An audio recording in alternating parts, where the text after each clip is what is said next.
we absolutely must do an update on NVIDIA, Tesla, Bitcoin, and then also DraftKings is one that I've mentioned recently. I'm going to show the technicals on each of them to see what happened yesterday and what that path forward is looking like for each one of those companies. So, well, not the Bitcoin's a company, it's cryptocurrency, but still, let's move on from there into NVIDIA's chart.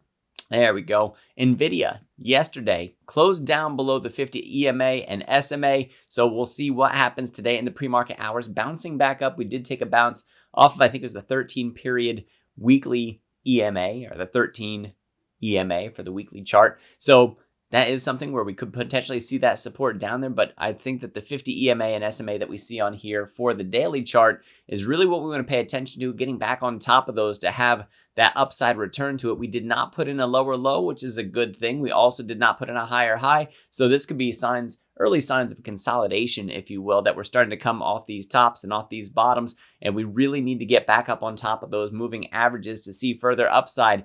If not, that short hedge position that I have will play out most likely, and that should be something that allows me to buy a few more NVIDIA shares. We'll see. So moving on from there over to Tesla. Tesla yesterday closed up above 395.90. It needed to do that. Where else did it close? It closed about 99 cents up above the $400 mark yesterday, which is also very critical in the pre-market hours, up at 406.81. Yesterday, we fell short of 410. We're moving towards that split adjusted all-time high of 414.50. Right up above that is a pretty critical resistance at 418.33. If we do get up there, and today could be that day, watch for that rejection to come in at least initially off those values. And really then it's a matter of closing up above those higher values. So 414.50, 418.33, and up above that is 429.04. For Bitcoin, we have momentum dropping. We have prices rising. So that's a bit of bearish divergence that we're looking at right now. If we do pull back from here, if we're unable to make it back up above these moving averages that are on here.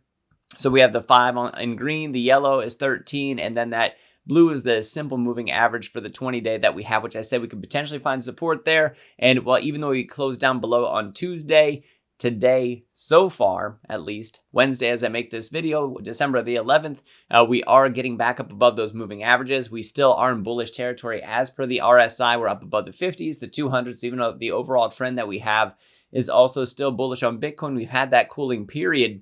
So we'll have to watch and see the tops coming down, bottoms coming up, more consolidation going on right now. So we're going to have to see which way we fall out of that consolidation. So I should say break out of it, not fall out of it. If it comes out of the bottom of the consolidation that we start putting in lower lows, well, then we can expect a touchdown on the 50 EMA and SMA, which I think would be a massive area for Bitcoin to take that next big rally higher from there. I think that'd be a huge opportunity. And I do think that we do still have an opportunity for a rally from here, being that we're finding support near that 20-day. We need to see that push up to higher highs to start seeing more bullishness come out of Bitcoin. And we might even see some softening with some of the altcoins that are out there. If Bitcoin sees some of that softening, if Bitcoin rallies, altcoins are also going to rally, as we've seen a sort of a tail whip effect. And then finally, DraftKings. DraftKings down below that 0.5 Fibonacci value that's on here. 1 second, please. There we go.